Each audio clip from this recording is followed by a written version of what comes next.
Kita akan membahas lanjutan dari buku International Financial Management karya Jeff Madura. Kali ini membahas chapter yang ke-10, yaitu mengukur exposure terhadap fluktuasi nilai tukar atau measuring exposure to exchange rate fluctuation. Di chapter ini ada beberapa tujuan yang akan kita capai, yaitu mendiskusikan relevansi exposure dari sebuah perusahaan multinasional terhadap risiko nilai tukar, kemudian menjelaskan bagaimana exposure transaksi biasa diukur, bagaimana exposure ekonomi juga diukur, dan yang terakhir bagaimana exposure translation atau terjemahan bisa diukur. Yang pertama kita lihat dulu relevan tidaknya risiko nilai tukar. Ada beberapa pendekatan yang akan kita gunakan. Yang pertama dari argumen purchasing power parity. Bagi yang tidak setuju mengatakan bahwa pergerakan nilai tukar sendiri sebetulnya akan langsung mematchkan harga ya di berbagai tempat, berbagai barang termasuk mata uang. Sehingga sebetulnya risiko nilai tukar itu tidak ada begitu.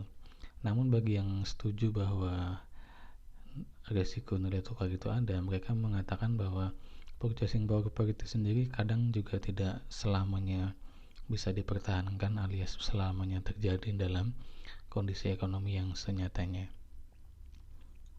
Selanjutnya adalah argumen dari hedge atau lindung nilai dari sisi investor. Yang tidak setuju dengan exchange rate risk ya atau risiko nilai tukar mengatakan bahwa sebenarnya yang memiliki saham di MNC atau perusahaan multinasional dia harusnya bisa melakukan lindung nilai sendiri ya terhadap perubahan nilai mata uang untuk kepentingan mereka. Artinya tanpa assessment terhadap risiko nilai tukar mereka harusnya sudah aman karena mereka bisa melakukan lindung nilai sendiri. Tapi bagi yang setuju dengan risiko nilai tukar mengatakan bahwa yang namanya investor itu kadang tidak selamanya tahu informasi mengenai sebuah perusahaan termasuk exposure-nya, sehingga mereka kadang tidak mampu ya untuk melindungi diri mereka sendiri dari adanya exposure baik itu secara individu ataupun yang terjadi pada perusahaan. Selanjutnya adalah argumen mengenai diversifikasi mata uang.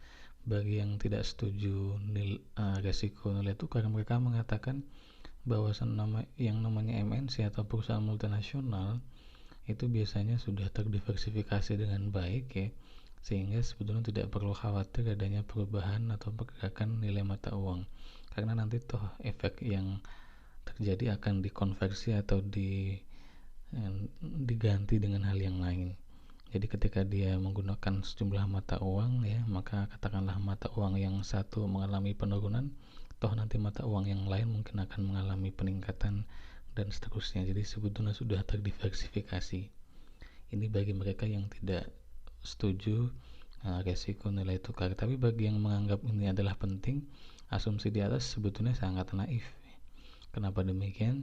Karena bisa jadi meskipun sudah dilakukan diversifikasi, tapi yang namanya fluktuasi itu biasanya juga akan terjadi secara bersama-sama atau secara kontingen ya. Artinya satu depresiasi akan berimbas pada depresiasi mata uang lain yang mungkin punya hubungan kuat. Jadi asumsi ini tidak terlalu ideal lah begitu.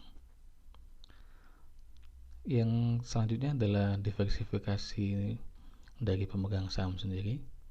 Bagi yang tidak setuju namanya risiko nilai tukar, mereka mengatakan bahwa yang namanya pemegang saham itu biasanya sudah dengan sendirinya mampu melakukan diversifikasi, sehingga mereka sebetulnya tidak akan mengalami masalah serius apabila terjadi kerugian ya yang dialami oleh perusahaan multinasional yang sahamnya mereka miliki apabila ada risiko nilai tukar. Tapi sekali lagi pandangan ini ditolak oleh mereka yang setuju adanya risiko nilai tukar dengan mengatakan bahwa baik itu MNC maupun individu sebetulnya sama-sama ya kena dampak ya apabila ada nilai tukar yang risiko nilai tukar itu. Selanjutnya kita lihat bagaimana respon dari perusahaan multinasional sendiri. Saat ini sebetulnya banyak perusahaan multinasional yang sudah berupaya untuk menyetabilkan ya pendapatan mereka dengan melakukan strategi-strategi lindung nilai atau hedging.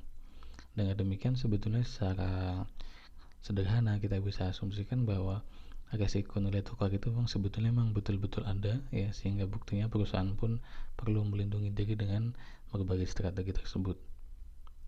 Selanjutnya kita akan lihat sejumlah jenis exposure yang bisa atau biasa terjadi. Secara umum kita akui bahwa yang namanya nilai tukar itu tidak bisa kita prediksi dengan akurasi yang tinggi, tetapi biasanya setidaknya perusahaan bisa menghitung ya berapa exposure yang akan mereka alami dari sejumlah fluktuasi dalam nilai tukar.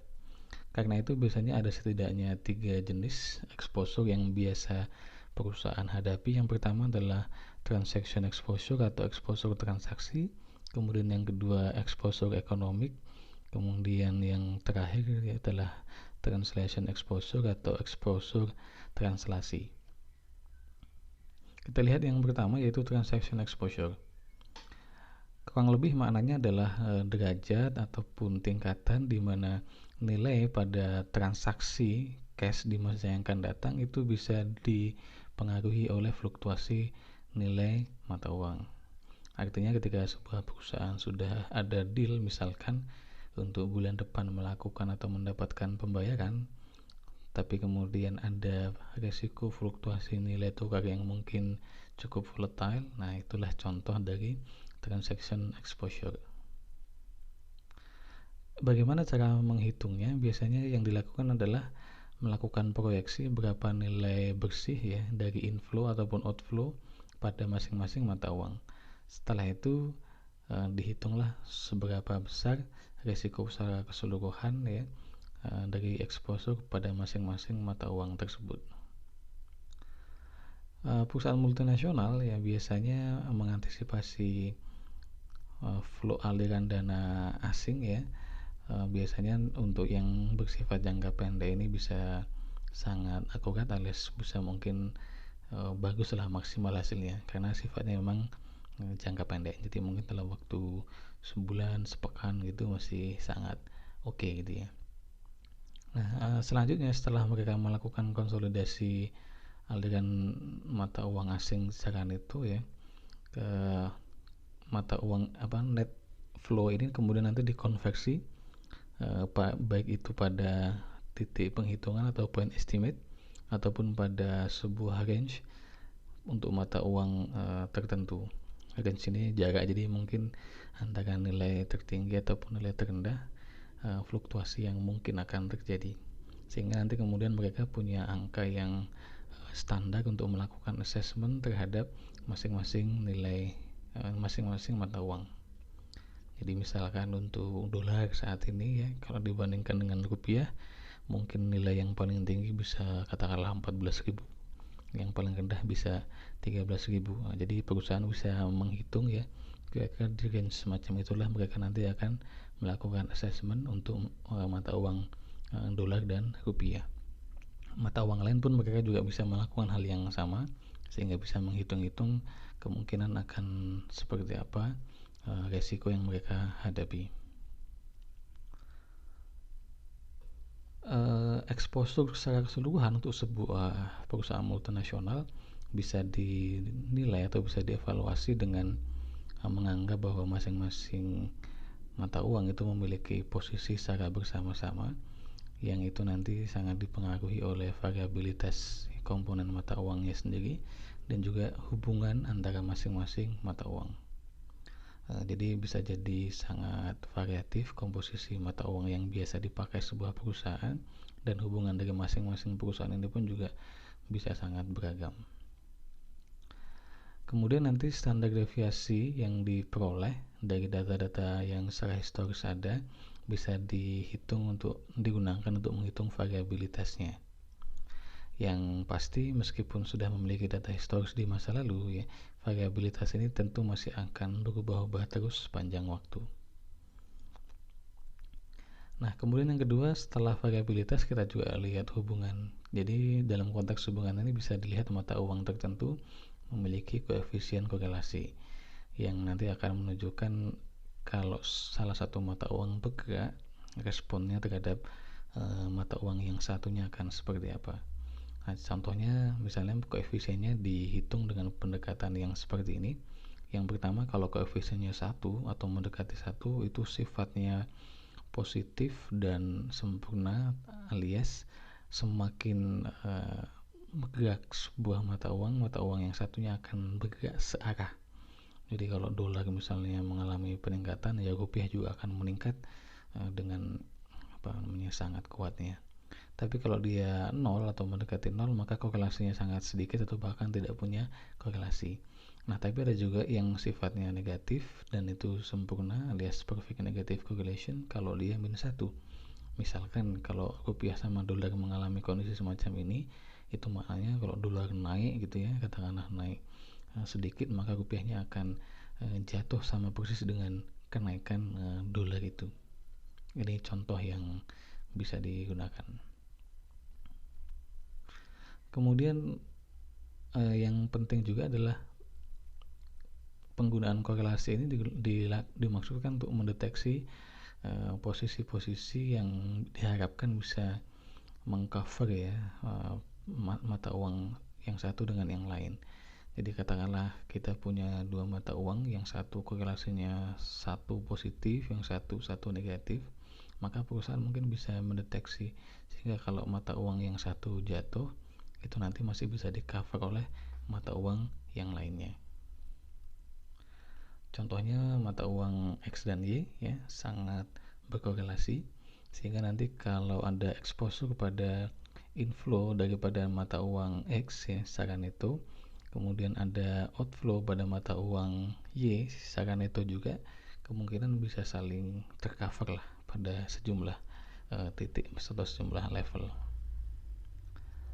Tapi juga harus diingat ya, meskipun kita sudah punya data yang lama tentang korelasi mata uang ini, bisa jadi dia juga akan mengalami perubahan dari waktu ke waktu. Selanjutnya ada juga metode yang namanya VAR atau value at risk ya, yang nantinya akan menggabungkan volatilitas dan korelasi dari mata uang untuk menentukan potensi kerugian maksimal dalam satu hari. Yang digunakan adalah data historis sama seperti sebelumnya, yang utamanya untuk melihat dalam satu hari biasanya mata uang tertentu bisa jatuh seberapa dalam. Kemudian nanti diasumsikan ini bisa digunakan untuk mengukur ya arus cash secara neto dari mata uang tersebut. Selanjutnya kita lihat economic exposure atau exposure ekonomis, yaitu menunjukkan seberapa besar ya present value atau nilai saat ini dari arus cash di masa yang akan datang, yang nantinya akan dipengaruhi oleh fluktuasi pada nilai tukar. Cash flow ataupun aliran uang cash yang tidak membutuhkan konversi gitu ya, itu tidak akan terrefleksi dalam exposure transaksi. Namun demikian cash flow yang semacam ini tetap bisa dipengaruhi oleh perubahan atau pergerakan nilai tukar.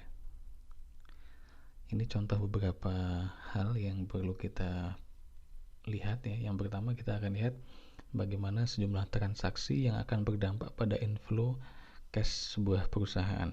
Kemudian di sebelah kanan kita lihat dampaknya terhadap transaksi apabila mata uang lokal mengalami apresiasi dan mata uang lokal sebaliknya mengalami depresiasi.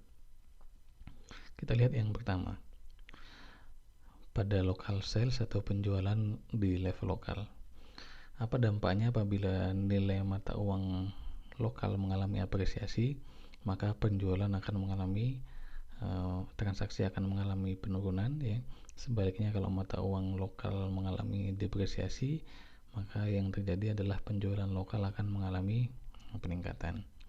Logikanya saya kira cukup sederhana.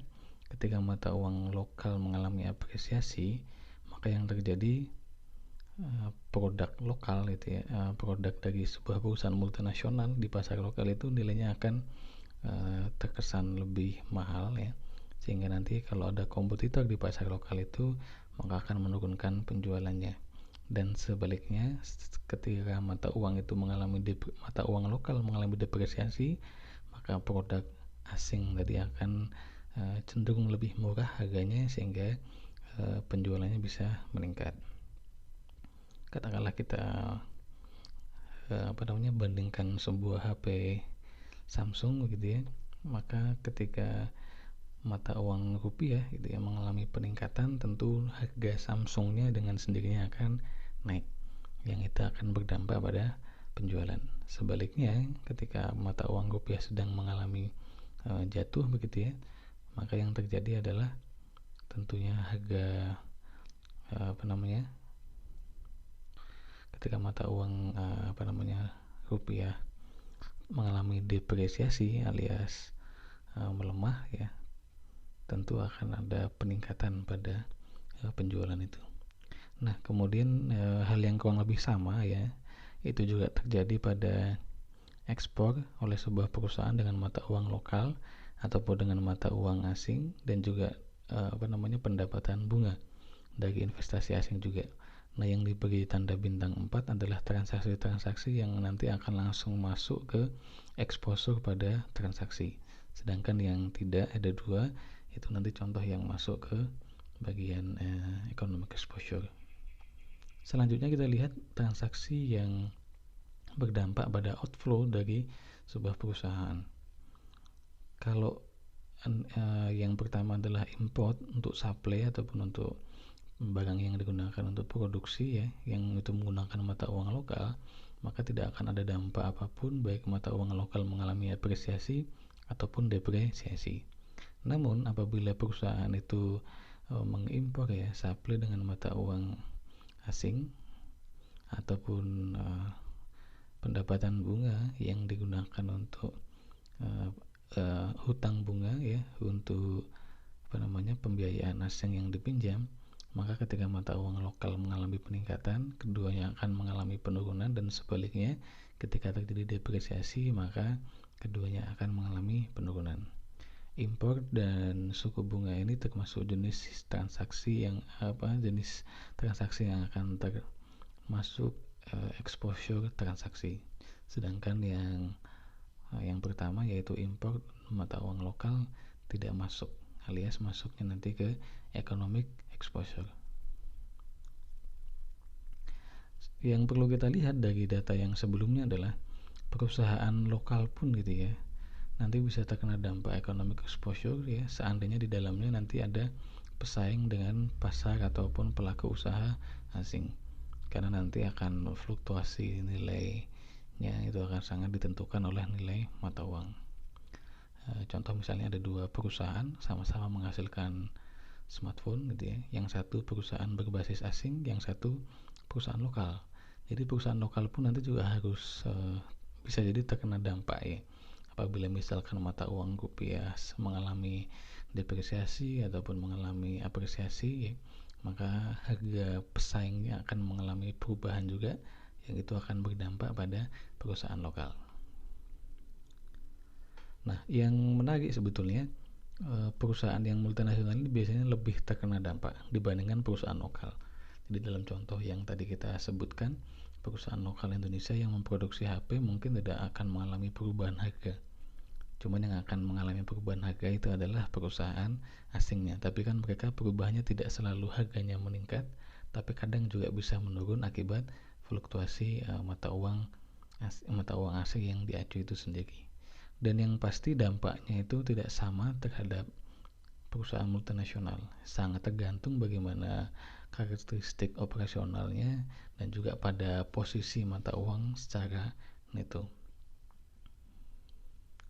Salah satu yang digunakan untuk menghitung daripada exposure ekonomi ini adalah dengan melakukan klasifikasi aliran kas, kemudian dimasukkan dalam item-item laporan income statementnya, kemudian direview bagaimana perkiraan pendapatan ya dalam laporan keuangan itu nanti akan berubah seandainya ada sejumlah skenario yang menunjukkan perubahan pada nilai tukar. Secara umum gitu ya, perusahaan yang punya biaya yang harus dibayarkan ke luar negeri yang lebih banyak dibandingkan pendapatannya, itu tidak akan terlalu senang ya dengan nilai mata uang asing yang mengalami penguatan. Artinya kenapa mata uang asing itu naik misalnya, maka biaya yang harus dibayarkan semakin tinggi, sedangkan pendapatan yang diperoleh tidak akan terlalu banyak. Hal lain yang bisa digunakan untuk melakukan assessment ya terhadap economic exposure sebuah perusahaan bisa dilakukan dengan mengaplikasikan model regresi pada data historis ya, baik itu data historis yang arus mata uang, arus cash ya, ataupun data nilai tukar. Ini contoh persamaannya. Kita punya PCF yang merupakan perubahan dalam arus cash yang telah disesuaikan dengan inflasi yang biasanya mengacu pada mata uang negara asal atau perusahaan itu asalnya dari mana. Kemudian ada E yang itu menunjukkan persentase perubahan dari nilai tukar dari waktu ke waktu. Nah, ini nanti akan menunjukkan seberapa besar ya cash flow yang berubah dari sebuah perusahaan.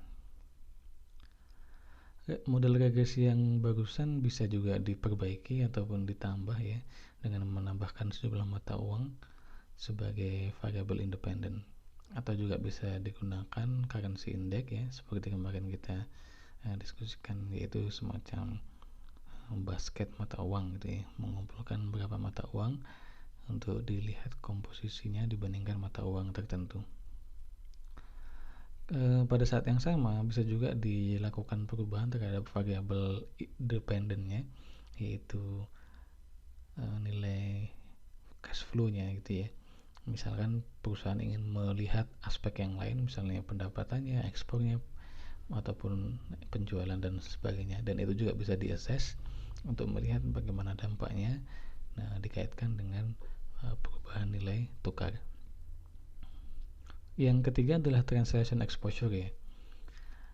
Ini terjadi apabila perusahaan multinasional melakukan konsolidasi laporan keuangan ya, yang itu nanti di dalamnya akan ada fluktuasi nilai tukar.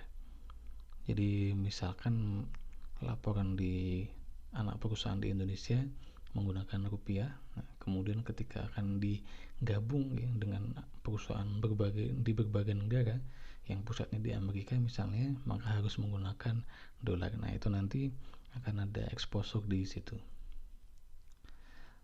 Yang pasti secara umum gitu ya, yang namanya anak perusahaan ya, nanti pendapatannya akan digabungkan atau dikonsolidasikan dengan pernyataan laporan keuangan dari perusahaan induk.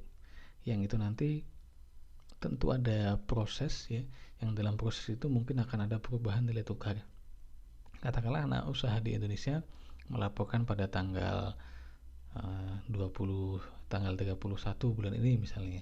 Tentu konsolidasinya tidak bisa langsung dilakukan, tapi mungkin akan butuh sedikit waktu. Nah, selama proses itu kemungkinan mata uang sudah mengalami perubahan. Lalu pertanyaannya, apakah exposure terhadap transaksi ini penting gitu ya? Dari perspektif aliran cash sendiri ya, ketika sebuah perusahaan melakukan konsolidasi gitu ya, itu sebetulnya tidak langsung berdampak pada cash flow-nya sebetulnya. Tetapi gitu ya, kalau mata uang asingnya itu mengalami pelemahan yang luar biasa, itu bisa jadi akan berdampak yang cukup luar biasa juga terhadap pendapatan yang ditransfer ataupun dibawa ke perusahaan induk. Jadi sebetulnya katakanlah pendapatan sebuah anak perusahaan di Indonesia itu 10 miliar misalnya, ya ketika dilaporkan itu ya hanya perubahan pada nilai tukar saja, tapi nilainya mungkin tetap sama-sama 10 miliar. Cuman yang jadi masalah adalah apabila tiba-tiba mata uang itu katakanlah mengalami pelemahan yang luar biasa, maka nilai 10 miliarnya itu ketika ditransfer ataupun dipindahkan ke induk perusahaan, nilainya akan mengalami perubahan yang cukup signifikan. Kemudian dari sisi nilai ataupun harga sahamnya, yang pasti ya, karena nanti exposure terhadap translasi itu akan berdampak pada laporan keuangan dari perusahaan induk ya, maka mau tidak mau valuasi dari perusahaan akan terdampak dengan sendirinya. Karena tiba-tiba misalnya mata uang mengalami pelemahan ya, maka laporan keuangan juga akan mengalami penurunan, ataupun sebaliknya, tiba-tiba mata uang mengalami penguatan sehingga nilainya juga akan mengalami peningkatan pula.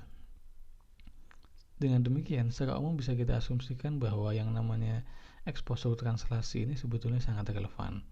Alasannya macam-macam, tapi yang paling pokok adalah yang standar ya, yang namanya anak perusahaan itu pasti akan melaporkan laporan keuangannya ke induknya. Yang induknya ini dalam contoh kita adalah perusahaan asing. Kemudian yang kedua, nilai tukar yang saat ini berlaku bisa jadi digunakan untuk memprediksi berapa aliran cash yang diharapkan ya, sehingga nanti akan berdampak pada nilai mata uang ataupun nilai remittance yang diperoleh oleh sebuah perusahaan.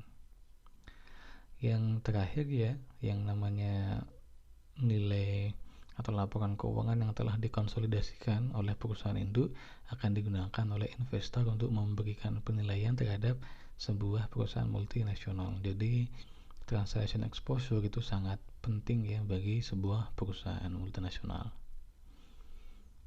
Nah, seberapa besar kemudian derajat exposure translasi bagi sebuah perusahaan multinasional? Jawabannya sangat tergantung pada beberapa hal. Yang pertama adalah seberapa besar bisnisnya yang dilaksanakan oleh anak usaha di negara asing. Yang kedua, bagaimana lokasi ya daripada subsidiari ataupun anak usaha tadi. Dan yang terakhir tentunya bagaimana metode accounting ataupun pencatatan yang digunakan dalam perusahaan tersebut. Yang pasti berdasarkan World Research Advisory ya, selama tahun 98 yang lalu gitu ya, perusahaan-perusahaan multinasional yang ada di Amerika itu pendapatannya itu menghilang ya, sekitar 220 miliar dolar ya, yang itu adalah akibat depresiasi dari mata uang Asia waktu itu terhadap dolar. Jadi pendapatannya katakanlah 10 juta begitu, tapi sebetulnya begitu dilaporkan ya mengecil waktu itu. Kenapa? Karena mata uang rupiah sedang mengalami depresiasi alias kejatuhan. Di tahun 2000 hal yang sama juga terjadi ya, cuman pada waktu itu tidak terlalu banyak ya, sehingga mereka waktu itu melaporkan penurunan pendapatan dari yang diharapkan. Tahun 2000 ini sumbernya adalah euro. Jadi waktu itu euro yang mengalami depresiasi. Lalu bagaimana dampak dari exposure nilai tukar ini terhadap nilai perusahaan? Yang jelas ada dua dampak sekaligus, yaitu pada cash flow dan juga pada expecting exchange rate. Sehingga dari sisi ini maka perusahaan bisa menentukan ya arah ke depan untuk lebih berhati-hati terhadap exposure yang mungkin akan mereka alami.